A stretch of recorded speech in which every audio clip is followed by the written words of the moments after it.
fito musbahu da kai da Ali Jita ku zo wai ba zauren jita ba, abin nan ne akurkin jita ne, ka gane ai, ko kuma kaskon jita, kawai ku zo kuna faɗa mana abubuwan da hankalinmu ba zai ɗauka ba wai. Duk mutumin da kaga wani producer ko director kaga wannan mutumin sun sarkafe shi da wata karakta ita ake bashi a cikin fim yake fitowa, to wallahi ka je ka bincika a rayuwarsa da yake a waje haka karaktarsa take na zahiri, in baka san wannan ba.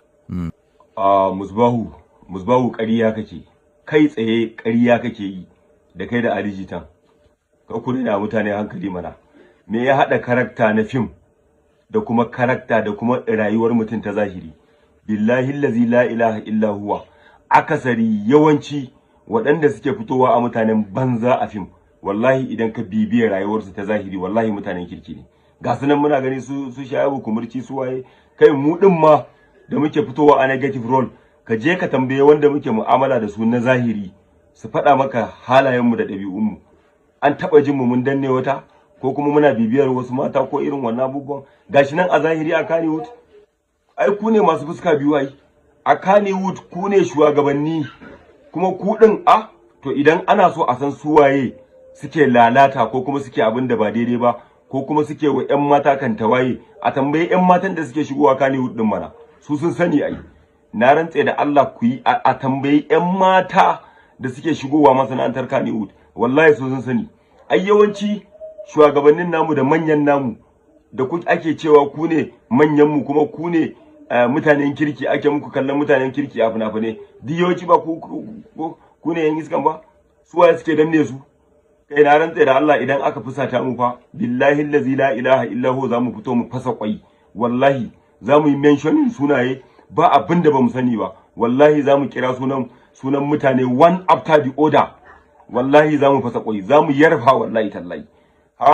Kira mai da mu yan iska mana, dan muna fitowa yan daba, muna fitowa kwarata, muna waye, muna fyaɗe, muna yin kidnapping a fina-finai, ka fito ka ce wai yawancin mu a haka muke? Wallahi ƙarya ne, ƙarya ce wallahi. Kar ka ɗauko dabi tsakaninka da Musa mai sana'a, dan mai sana'a, wato akwai abin da nake so mutane mu fahimta ba.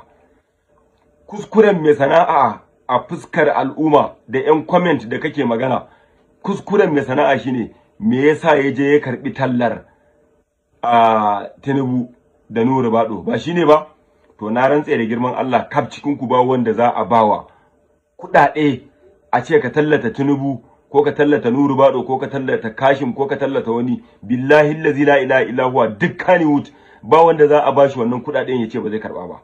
Wallahi duk wannan haushin da kuke yi dan ba a biyo ta kanku bane shine, amma muddin ana baku wannan wallahi tallahi za ku karba.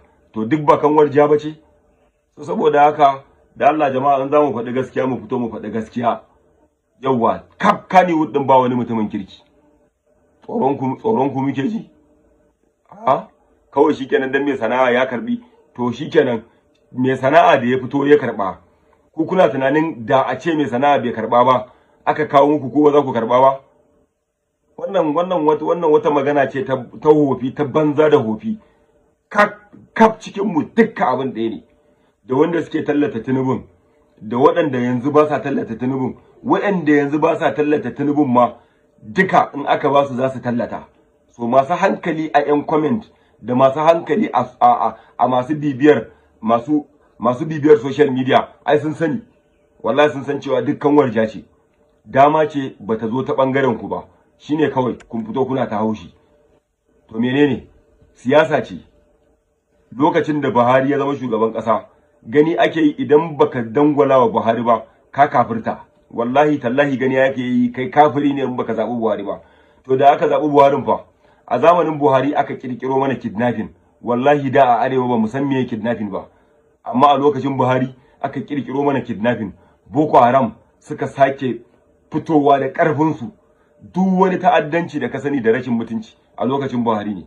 Amma kafin lokacin har account Buhari ya bude dan a dinga bada kuɗi, talakawa su bada kuɗi, haka aka yi ta tara kuɗi aka taimake shi dan ya zama shugaban ƙasa. Da ya zama shugaban ƙasa sai me? Saboda haka addu'a ya kamata mu yi.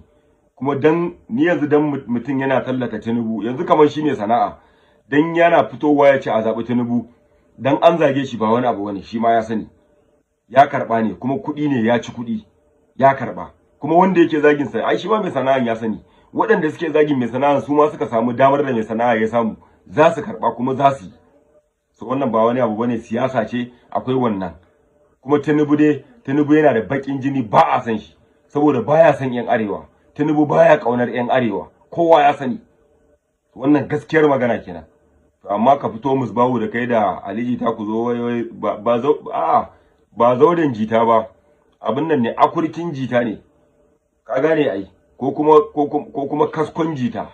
Kawai ku zo kuna faɗa mana abubuwan da hankalinmu ba zai ɗauka ba, wai karaktan da mutum yake hawa a fim, wai idan ka bibiya a zahiri haka rayuwarsa take. Wallahi ƙarya ce wallahi. Yauwa ni mai sana'a ban yi mu'amala da shi ba, ban san rayuwarsa ta zahiri ba, amma mu da muke fitowa a mutanen banza a fim, wallahi ku je ku bibiya rayuwar mu ta zahiri, wallahi ba haka muke ba. Ai da haka muke, da ƴan matan fina-finan nan, ƴan matan Kannywood din nan da muke mu'amala da su, da kun ji an ce mun taɓa danne wata ai. Ku je ku tambaye record din mu. Amma idan mu muka zauna da su, ai cewa a suke yi ku din da kuke fitowa mutanen kirki, ko kuma ku da kuke ganin ku ne shugabannin, ai ku ne kuke danne sa ai. A ba za mu fito mu faɗi gaskiya ba.